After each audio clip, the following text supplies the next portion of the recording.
Hello, welcome to an episode of the Bubbs on Sports podcast. Today is Wednesday, December 7th. Hope everybody's having a good day so far and had a good rest of their day yesterday. It is, in fact, Wednesday, December 7th here today. Hopefully everybody is doing good.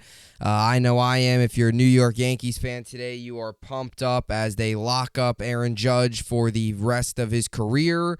He will be a Yankee for life, 9-year deal, $360 million. Super fired up. We'll get into it, so I'm not going to say a ton about it now. But man, oh man, you had to get this deal done. It has been a wild couple 24 hours here, really over the past, even less than 24 hours, really over the past, I guess you could say maybe 20 hours. It has been wild. There has been a lot of, tweets, a lot of misinformation, a lot of, different things going on. But in the end of it all, this morning, Judge re-signs with the New York Yankees, a massive deal, a massive re-signing for the New York Yankees. And we're back to business, and now for Hal Steinbrenner, Brian Cashman in this front office, now it's time to get to work on the other free agents out there, and really, obviously, as we all know, a lot more work to do with a roster that, has a lot of work that you need to do with it, and a lot more work that needs to be done. So hopefully the Yankees got some more moves coming up, up their sleeves, and hopefully they make some more moves here, but obviously Judge is a big move and something that was necessary. So we'll get into it today. We'll also get to the rest, some of the Mets moves as well. Going to be a big baseball day. We'll start off with the Yankees. We'll start off with Judge. We'll get to him. Obviously, that's, the main story of the day. That's the story really right now in sports. And then we'll get to the Mets. We'll get to some of their moves, sprinkle in a little bit of other MLB stuff. Obviously, after this podcast, I'll have a Bubbs Talking Baseball podcast up about, the Judge signing. Mets, I'll go a little bit more into deep detail with some of the other rest of the MLB signings, Wilson Contreras, some of the other ones as well, rumors and all that good stuff, Rodon, all that good stuff. So that will be my Bubbs Talking Baseball podcast. I also want to get to today two big NFL stories. Baker Mayfield gets claimed by the Rams, and Von Miller's done for the year. So I want to get to those two stories today. So it's kind of just a Yankees, Mets, Judge, MLB, NFL, everything a little bit of everything sprinkled in to today's podcast, as there is a lot to get to. And as always, we'll finish things off with the New York Sports Update, and I'll get you my Thursday Night Football game pick for tomorrow night. If I remember, sometimes I forget. So if I remember, I'll get you that as well for Thursday Night Football, which will be tomorrow night. But as you know, I don't do podcasts tomorrow night. So Raiders, Rams tomorrow, I'll get you my pick as well later on. As for hockey tonight, Rangers are in action, and the Islanders have a day off. Rangers will hit the road. They're out in Vegas tonight to play the Golden Knights, so out west. And the Nets and the Knicks are both home tonight. Nets will face the Hornets, and the Knicks will host the Hawks at Madison Square Garden. After last night, they had the Jimmy V Classic there. Two very good games, especially the Illinois-Texas game, and obviously Duke over Iowa, which was a pretty good game. But the Illinois-Texas game, going into overtime, was obviously a good one as well. Illinois knocking off number 2 Texas 85-78. So that was all last night, and we'll get to everything else going on today. So with all that being said, a lot to get to today on the program. This is the Bubbs on Sports podcast, and let's get right into it. So I guess I'll start off with this. We got to start with Aaron Judge. We'll get to everything else. We'll talk a little about Tommy Kahnle. I did a Bubbs Talking Baseball podcast yesterday actually talking about Tommy Kahnle and the signing there. So we'll get to that here in a little bit. We'll get to a little bit of everything here. Mets as well. They signed Jose Quintana. They just made a trade. Verlander, DeGrom, all that stuff. We'll sprinkle a little bit of that stuff in there as well. As I've mentioned, Apple Podcast, Bubbs Talking Baseball. I've had many episodes up on there over the past 5 days. I've had about 7-8 episodes up. Somewhere around that. That would be a little bit of exaggeration. But about 5-6 episodes up in the last 5 days about Verlander, about DeGrom. So if you want to listen my opinion on that, you can check that out. But we got to start with Aaron Judge today, and what a wild past day it's been. So to give you a little bit of a timeline of really how the past 24 hours have went, a little less than that obviously, because the Heyman tweet yesterday, and I can give you a time, the Heyman tweet yesterday came out at about 5:26 p.m. Eastern. It came out, and then at 5:27 p.m. Eastern, about a minute or two later, he tweets out, "My bad," or Giants say they have not heard on Aaron Judge. My apologies for jumping the gun. And obviously the famous tweet, Arson Judge looks to be seems like he's headed to the Giants, is a tweet that many will forever remember. December 6th, tweeted obviously by John Heyman. So John Heyman originally tweets out that Aaron Judge is going to the San Francisco Giants. And as a Yankee fan, as me, in the moment there, I'm just sitting there kind of just in silence reading the news like, wow, this really happened. And we all were kind of bracing for it, waiting for it.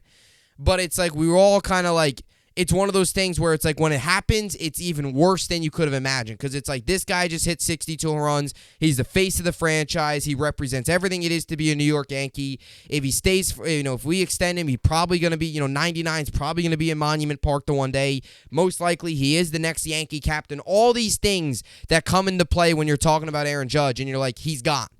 And then, 2-3 minutes later, you hear it's not true.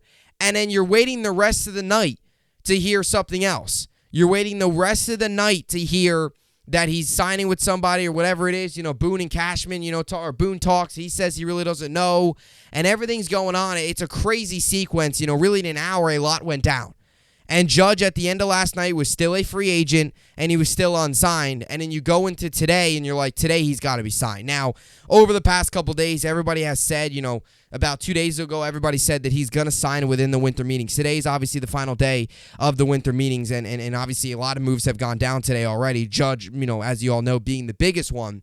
But then you get up this morning, you're like, all right, he signs today, hopefully. And sure enough, about 8 Eastern this morning, it comes out that Aaron Judge is re-signing with the New York Yankees for 9 years and $360 million. And look, Hal Steinbrenner and Brian Cashman, I've criticized them a lot. And you know how I am as a sports fan. I'm going to give you your props when you do something good. I'm going to praise you. And when you do something bad, I'm going to, I'm going to take, I'm going to talk badly. I'm going to tell it like it is. That's just kind of how I am. I'm just that raw type of person where I tell it like it is. The way I see things, the way I feel about things is what I'm going to say. I'm not going to come on here and give you anything fake. I'm not going to make up an opinion just so, it might seem like I'm not going to do any of that. I'm going to tell you how I feel. And you all know how I feel about Hal Steinbrenner and Brian Cashman. I'm not a big fan. I don't like Boone either. I think the three of them are not very good. I think they've done a lot of poor things, with their run here. I think Cashman shouldn't even be here anymore. You know how I feel. But I got to give credit where credit's due to Hal Steinbrenner, because what we're hearing today is the San Diego Padres last night came in late with a deal of about $400 million for Judge.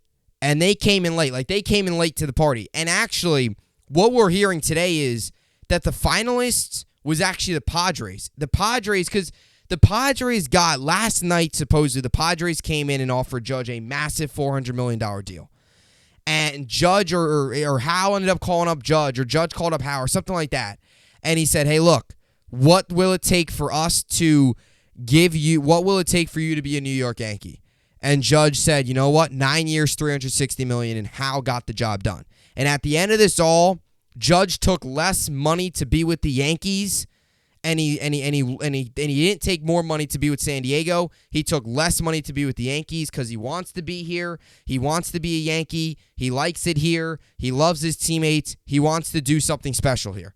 And that's what we're hearing today, and that's exactly what you want to hear. He's a guy that truly wants to be a Yankee for life. This isn't all about the money, but this is more about him wanting to be here. But you got to give credit to Hal Steinbrenner because he stepped up. He stepped up in a big way. Last night, Judge, when he came to him and said, look, here's your final chance. I want this. If you give it to me, I'm here. If you don't, I'm off. I'm going out west. I'm staying here in San Diego. And Hal Steinbrenner stepped up and gave him a big-time deal, $360 million, 9 years, and Judge is a Yankee for life. And you got to give credit to Hal Steinbrenner for doing that, because when we talk about the Yankees, we've always known them to be big spenders. We've always known them to be that team that spends a lot. Over the past couple years, they haven't really spent their money wisely, in my opinion. But this is a very smart move. It's a move that had to be done. It's a move that the franchise needed. And Hal Steinbrenner stepped up in the late hours last night and gave Aaron Judge what he wanted. And this morning, they officially came to an agreement. 9 years, $360 million deal. And Judge is a Yankee for life. And look, as I mentioned, he deserves every penny of this. Look, he hit 62 home runs last year. I don't need to continue to go through the numbers. I'm trying to be short and sweet with this. I don't need to go through the numbers of what Judge brings to the table. He batted .311 last year. That was fifth in baseball. He had 62 home runs. That was obviously number one in baseball. He won the MVP. He had 131 RBIs. That was tied for first in baseball, and he led the league in OPS with a 1.111 OPS. I don't have to go through the numbers of what Judge brings to the table.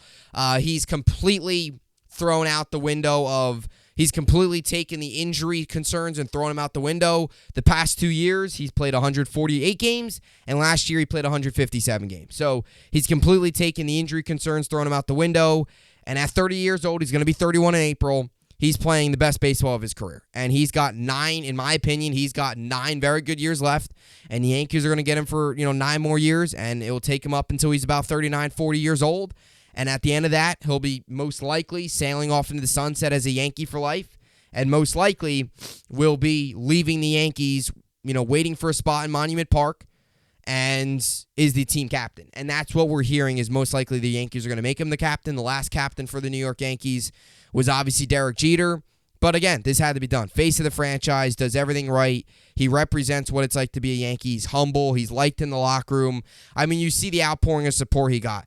Guys like Nasty Nestor, Jose Trevino, all the guys, going to social media and showing how pumped up they are to see him back. And the bottom line is this, too. Not only is he a good locker room guy, not only is he coming off of an historic season, not only is he, he's a true Yankee, and, he needs to be a Yankee for life, and he's the face of the franchise, and he sells tickets, and he's good for the, all those things. Look, without Aaron Judge, this team is not the same. And I don't care what anybody says about, if he would have went somewhere else, you could have spent money elsewhere, and you could have got a lot more different players. No. That's complete garbage. You need Aaron Judge on this team. Aaron Judge is needed on this roster. When Aaron Judge either doesn't have a good game or is not in the lineup, the Yankees are not a good team. That's the bottom line. Aaron Judge is the heart and soul of this team, not only in the locker room, but on the field. Like, he is this team. He put this team on his back last year and carried them throughout the season. Sure, there was moments where other players stepped up. No doubt about it.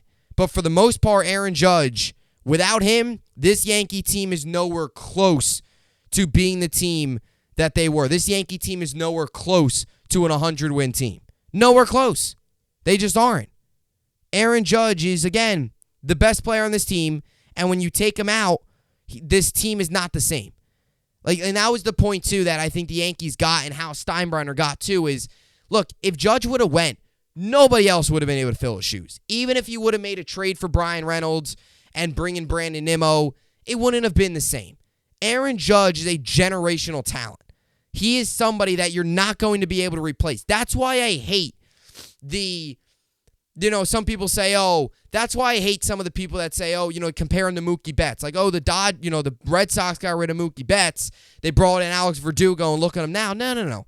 That's different. Judge is a generational talent. He is a special player. You don't see guys like Aaron Judge come, these guys are not guys that come every year. These are guys that you don't see very often.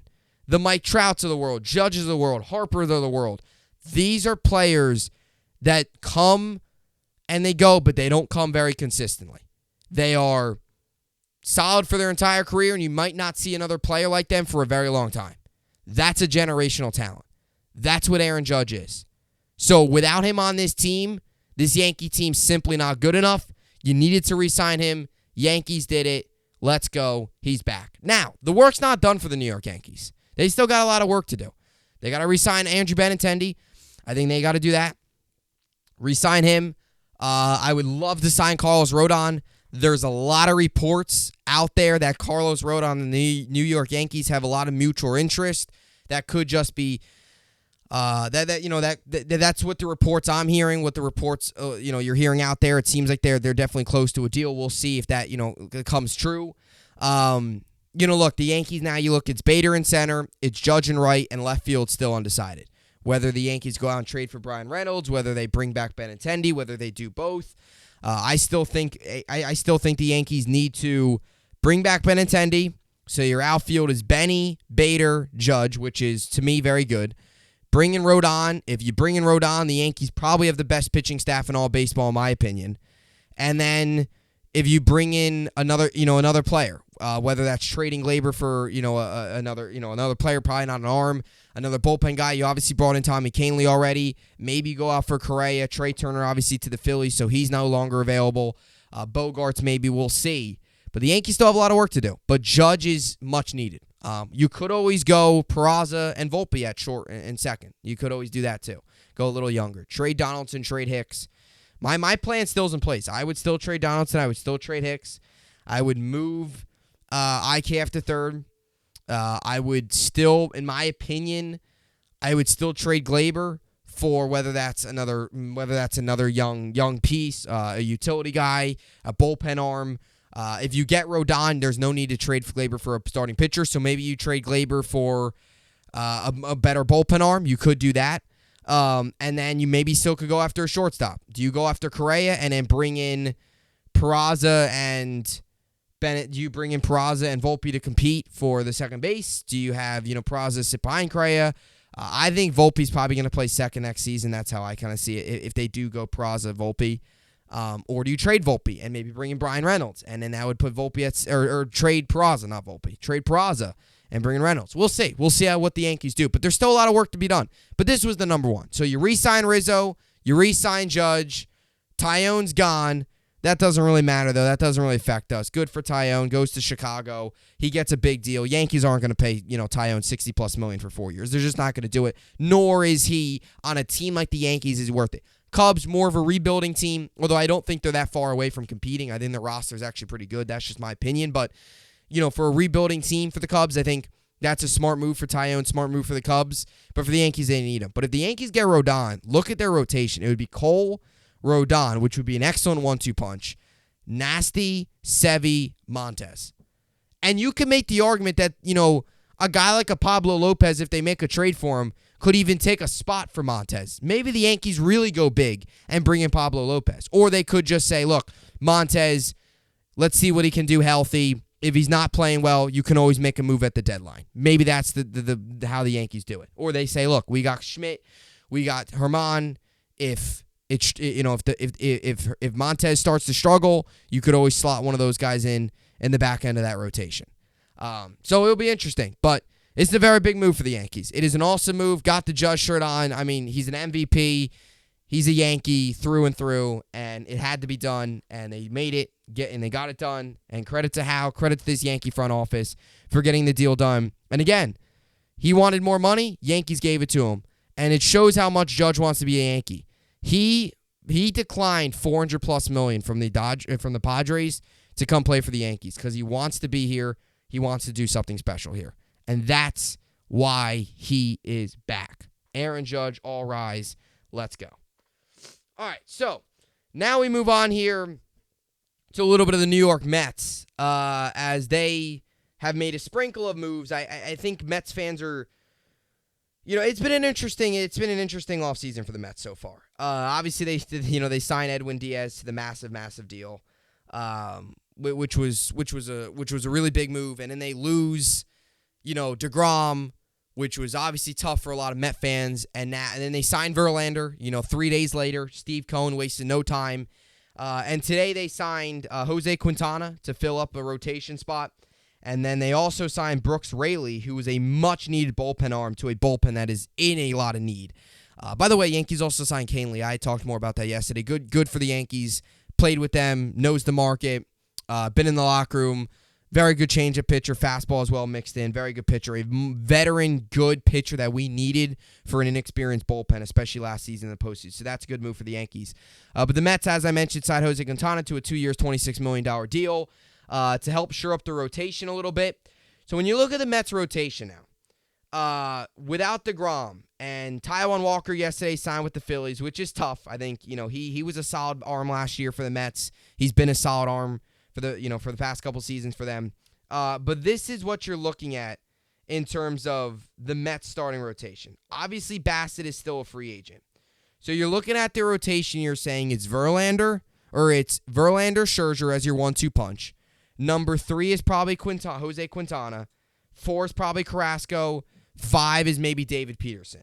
I still think the Mets need to add another arm.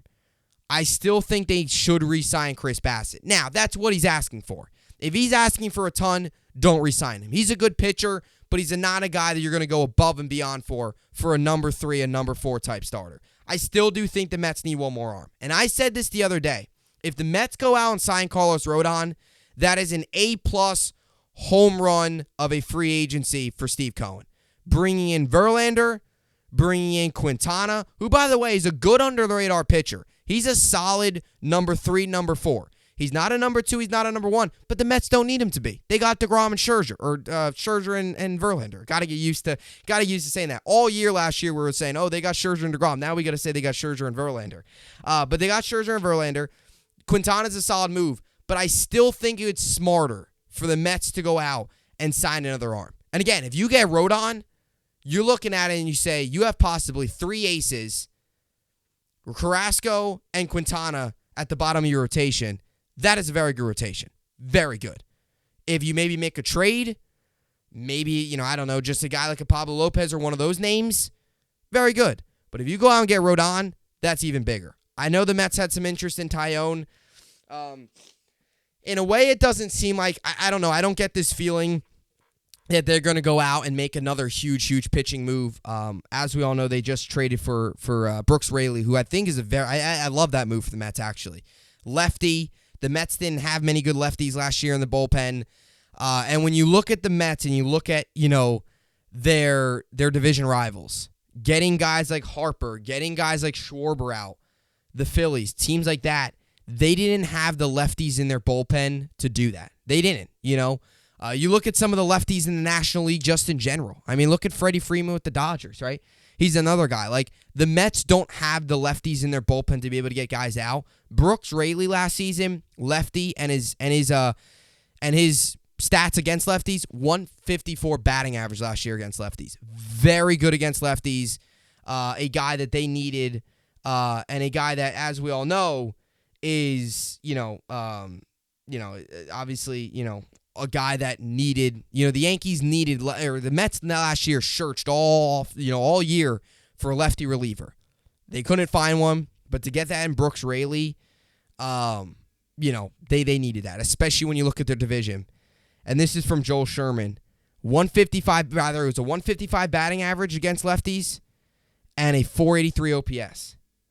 Again, Harpers, the Schwarbers, guys like that, those they're hard-hitting, very good lefty bats in their own division. The Mets need guys to get guys out. Need lefties to get the lefties out. Mets didn't have that last year, and they get it again. Both the Mets and the Yankees, I like the 2 moves they made. Tommy Kahnle, I like the move, and I like the move for Brooks Raley trade. Have not gotten.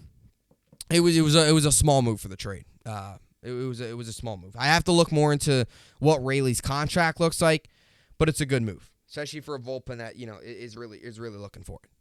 I still think the Mets though need to make one more free agent signing of a pitcher for the starting rotation. Quintana's not bad. He's okay. He's solid. It's not great, but he's solid. I still think you need one more good, consistent arm. A guy like a Chris Bassett is what you're looking at, re-signing him, right? Because Quintana's good, Carrasco's good, but both those guys, a little bit up there in age, they can be a little inconsistent at times. Outside of DeGrom and Scherzer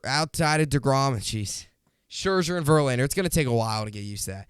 Outside of Scherzer and Verlander, you have David Peterson, Quintana, and Carrasco. That's not terrible, but it definitely could be better.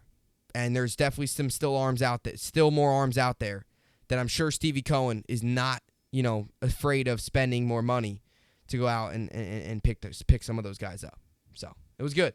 By the way, so among those, this is another number 2 from Joe Sherman. So among those who have faced 150 left-handed batters from 2020-2022, Raley's 166 batting average is 10th best.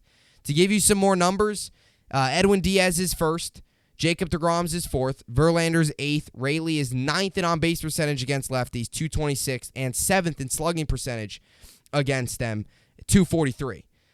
Just 3 home runs to left-handed hitters and 181 at-bats. So Raley is one of the better lefty pitchers in all of baseball. The name, again, not a huge name, but a guy that is one of the best left-handed pitchers in baseball, getting left-handed hitters out. And when you look at the Mets division, who do they have? A ton of lefty talent, a ton of lefty power. Mets need a guy like that, and they get that. Now you got two of those guys, Diaz, and you got a guy like Verlander, and now you got a guy like a Brooks Raley. So the Mets pitching has definitely gotten stronger. Still think there's obviously, again, one more arm that they could definitely use. So good move for the Mets, good move for Steve Cohen, and we'll see how the rest of this plays out. They're obviously involved in Senya, who's one of the guys from Japan. They got until January to make that move. With the Japan players, there's a deadline to sign them, so I'm sure you'll start to see them heat up. They've had some conversations. Buck Showalter says they definitely seem intrigued. So if you bring him in, that's obviously a very good arm as well. So Mets are definitely not done, but have made some moves and definitely not done yet. That's how I see it. So Yankees and Mets, good start to free agency. It was a rough start for them. Actually, it was a rough start for both the Yankees and the Mets fans over the past couple of days. For Mets fans, everybody was so upset about DeGrom, and then you hear the rumors that they're in on Verlander. They make it happen. They get it done. Yankees fans, yesterday when John Heyman tweets out that arson judge, arson judge is going to San Francisco. We're all like, oh, great. This is terrible. This stinks. And then like 3 minutes later, you hear it's not official. And then this morning, you hear he's going to the Yankees, and we're all pumped up. So it's been a similar free agency. Pain early on for Mets fans, happiness now for the Yankees. There was that 3 minute, there's that 3 minute period of pain where you thought he was going to the Giants, and then you hear that it's not true, and now we're all pumped up, now we're all fired up, and now we're all waiting for Cashman and Hal Steinbrenner to make some more moves and really improve this roster even more. So, off to a good start for both New York baseball teams as they look to improve their rosters after disappointing playoffs last season. All right, so now we move on here to again, just some other moves. Wilson Contreras, $87.5 million deal with the Cardinals. Kenley Jansen to the Red Sox. That's another thing, too, that's good about the Kenley move. The Yankees put up more money for Kenley. It's about 2 years, 11.5, which is about $5.75 million a year. So a good 2-year deal for him. Played in 13 games last year with the Dodgers, 2.38 ERA, coming off of Tommy John, looked good. Hopefully he can remain to try to stay healthy at a little bit more of a higher rate. But he was going to go to the Red Sox, and the Yankees came in and gave him a bigger offer late. He went back to the Yankees. So to pry him away from a division rival is definitely big. Good job by the Yankees front office. So Yankees making some moves. Good to see. All right, so now we move on to a little bit of NFL. Two big stories over the past couple days, over the past really day or so. As we all heard, the Panthers released Baker Mayfield. They cut him. And over the past couple days, there's been, over the past day, been a lot of rumors surrounding where he's going to go, who's going to put in a claim for him, and turns out Baker Mayfield's going to the Rams. So Baker Mayfield's going to the Rams, who have absolutely no chance of making the playoffs, coming off of a Super Bowl championship. But with Matthew Stafford most likely being out for the year, John Wolford having the injury, and he's most likely done for a while. They claimed Baker Mayfield. Now, they were the only team to put a claim in for Mayfield. The Niners did not, which is kind of surprising considering that, Brock Purdy and Josh Johnson are their two quarterbacks right now, but they did not put in a claim for Mayfield. Even if they did, they wouldn't have gotten it because obviously the Rams have higher priority due to their, poor record. But look, for the Rams, this isn't a crazy big move. It's a small move. Mayfield hasn't done much at all this year. In the 7 games he's played, he had 6 touchdowns, 6 picks, a QBR of 18.3. For the Rams, I think it is, look, Stafford's going to be back next year. I think the biggest thing with the Rams is if they cut ties with Mayfield at the end of the year, they can receive some draft compensation. And I think they saw that. I think the front office saw that and said, look, we can get a pick from this. He can at least, he's better than John Wolford and the other guy that we got. I forget his name. He can at least keep you, not so much competitive, but he's at least a NFL quarterback that's better than John Wolford and better than the options they have now. And at the end of the year, they get draft picks. I don't think this is something where the Rams think they might find something in Mayfield where they unlock something and he's the quarterback of the future there. At 27 years old, for the most part, through the first 5 years of his career, he's obviously in his 5th year right now. Mayfield's been a bust. He's been a bust. There's no other way to put it. I know sometimes, that's the issue sometimes. There's some times, like when you look at like a player and you label him a bust, like the bust label is such a harsh criticism, such a harsh label to put on a guy, but it's the truth. What has Baker Mayfield done in his first 5 NFL, years? What has he done? Other than the 2020 season where he played 16 games, got the Browns to go to the divisional round, all that great stuff. Other than that, and he threw 26 touchdowns, 8 picks, look good. What has he done in his career? He really hasn't done much. His first season wasn't great, 27 touchdowns, 14 picks. His next season, first season was all right. I should say that. It was all right. His next season, 22 touchdowns, 21 interceptions, way too many picks. 2020 was better. Last season was poor with the Browns, and this year was not any good with the Panthers. I mean, when you've been on 3 teams in your first 5 years, you can start to really go into the bust conversation. And again, add another name to the list because there were the select few out there that thought he could maybe rejuvenate his career in Carolina. But out of the select few players out there, add him to another list of that 2018 draft class where Darnold's no good, Mayfield's no good, Rosen stinks. The only 2 guys coming out of that draft, Josh Allen and Lamar Jackson, who right now has had a PCL injury and is going to be out 1 to 3 weeks. So that draft, so much talent going in. Many thought it was one of the richer quarterback drafts ever. Come out of it, and out of the many drafted in the first round, 2 of them have done anything. The other 3, Josh Rosen's not even in the league anymore. Baker Mayfield, just got cut, and now he's claimed by the Rams, who probably are going to, cut him at the end of this year anyway. And Darnold, who, although he played well over the weekend, let's be honest, he's not the franchise answer in Carolina either. So, out of the 3 of those guys, out of the 5 drafted, 3 of them busts, the other 2 doing some serious big things. Jackson, Lamar obviously on his way to a big payday. Josh Allen's already got his big payday. I believe, did he get that big payday last year or 2 years ago? I don't know. He got it a couple years ago. I know he got a big payday. I think he did. I think so. I don't know. Lamar Jackson, I know, free agent at the end of this year, is on his way to getting a lot of money. And in the other NFL story that came out, now look, hypothetically speaking, let's say Baker Mayfield goes out there these final 5 games, they go 5-0, and he plays great. Do you bring him back? I don't know. It's possible. I still think they're committed to Stafford for next season, but we'll see how it goes. We'll see. I think this is more of a let's try to at least remain somewhat competitive. These final 5 games, let's not let this season completely get out of hand. But there's been so many injuries to pivotal positions. Cooper Kupp, the quarterback spot. I mean, there's been the running back, situation's been kind of wild ever since the Cam Akers stuff early in the year. It's just been a rough year for the Rams. I mean, it is Super Bowl hangover, but a lot of it I think too has to do with there's just been a lot of stuff going on within that building, with Cam Akers, and not saying he's the reason for their downfall, but there's injuries. There's a lot of other, I think, things that have gone on for the Rams. I mean, I think, the Bengals and the Rams both got off the Super Bowl hangovers. The Bengals have found a way to turn it around, and the Rams have just continued to kind of on this downward spiral where they just have really struggled. So they'll join a list of, I don't know how many teams are on the list of teams that have go under 500 and miss the playoffs after they win the Super Bowl. It's happened. I'm sure it has. I mean, it might have happened recently. I'm trying to think of a team that made the Super Bowl, won the Super Bowl, and the next year went under 500. Trying to think. Not just won the Super Bowl. Because I'm sure there's been some times where teams have, what was a team that had made the Super Bowl, next year went under 500? Because the Rams are on their way to doing that. And the Bills today got some very unfortunate news.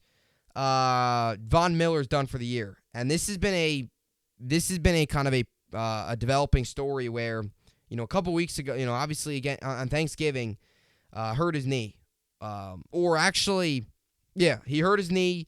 At first they thought it was a meniscus injury. It turns out it's an ACL tear, and he's done for the year. So he had to get ACL surgery yesterday. After being placed on IR last week with a injury, he had to get, he said at first he didn't tear his ACL but suffered a lateral meniscus injury, and he was hopeful he would return.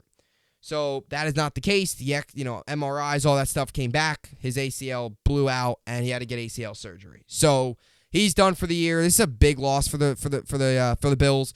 And I know when you look at Von Miller's numbers, you say to yourself, he's only had 8 sacks this year. That is tied for 16th in football, but he hasn't been that big of a player. Look, he's not the same player he once was. He's not the 2012, 2018, 2016, 2017 Von Miller where he was putting up, or 2014, 2015 player where he was putting up 11 and a half, 18 and a half. He's not the, bottom line, he's not the Broncos' Von Miller. Last season with the Rams, he was okay. He was solid. Won a Super Bowl with them, helped them out. This year with the Bills, the plan was the same thing. Now the injury happens. Bills gave him a lot of money. They could be, in a situation here where they're paying Von Miller a lot to be very not productive the rest of his career. He is 33 years old, torn ACL surgery. At that age, when he was already showing some signs of slowing down, it's definitely a tough injury. And it's tough for this Buffalo team after they just gave him a ton of money this offseason. He hasn't been terrible. He's had a couple big sacks. He has about a sack a game. He's played 12 games this year. He's had 8 sacks. There's about every game where he'll get a big sack or he'll make a big play. It's just not as consistent as he used to be. Every game he used to make 3-4 big plays a game. Now he's down to about 1 big play a game. But the torn ACL is tough. Look, he's still a threat. The name, he's still able to get to the quarterback. There's some plays that you watch of him. It's like, that's vintage Von Miller. There is. J.J. Watt shows some moments like that. Like, there's still, the older pass rushers in football right now, you look at some of their plays and you look at them and you say, that's them 3 years ago. Like, that's their vintage play. But then there's a lot of times, too, where it's like their age really starts to show up. So, we'll see what his future holds with the Bills. But they gave him a lot of money. It's a big-time deal. It's a tough blow for this Buffalo defense. It is. And even if he's not putting up great production, he's still a veteran. He's still a leader on the team. So tough blow for them, and a tough blow for Von Miller. At this point in his career, he's doing his best to try to get everything everything he can out of him. He's been in the league since 2011. Definitely not the same player he once was, but still is a solid asset to any defense in football. Still a solid linebacker, edge rusher. But a tough blow for him, at 33 years old. Knee injury is just tough to come back from. So we'll see how he bounces back and how the Bills, see this thing playing all out after giving him the big contract. So those are your 2 big NFL stories. Nothing too crazy. The Baker Mayfield thing, 2 big stories, actually. The Baker Mayfield thing I was really kind of surprised by. I did not see them just cutting him out of the middle of nowhere. But it is what it is. It happens. All right, so now let's get to the NBA, NHL, and stuff like that. Tonight you got the Clippers, Magic, Knicks, Hawks at the Garden, Lakers, Raptors, Kings, Bucks, Pacers, Timberwolves, Pistons, Pelicans, Thunder, Grizzlies, Wizards, Bulls, Warriors, Jazz, Celtics, Suns, Nets, Hornets tonight. Nets 13-2, Hornets 7-17 at Barclays. So should be a win for the Nets. And they'll be back in action on Friday night. And as for the hockey games tonight, you got a couple of them. Flyers, Capitals, Blue Jackets, Sabres, Wild, Flames, Bruins, Avs, Oilers, Coyotes, and the Sharks, Canucks. And it's Rangers, Golden Knights tonight in Vegas. As the Rangers look to build off of their win the other night, a 6-4 victory over the Blues, they look to build off of that tonight. So should be an exciting night. Little Nets, little Rangers on a Wednesday night. Looking forward to it. All right, so NFL tomorrow. You got Raiders, Rams. Raiders 5-7, Rams 3-9. Raiders 6-point favorites. The over-under set at 44.5. Tomorrow, 8:15 p.m. Eastern. Amazon Prime Video. Raiders have been playing good, and I've talked about that a lot. They're coming off a big win against the Chargers. They've looked good, recently. They're playing at a high level. They're playing at the level we all expected them to play at the beginning of the season. They aren't, they weren't in the beginning of the season. Started out 2-5. They've won 3 straight. They're getting the 5-7. By the way, John Wolford neck is questionable for this game. If he can't go, I'd assume it would be Bryce Perkins. Mayfield's not going to be able to go in time. Quarterback learning the playbook, not going to be able to go in time.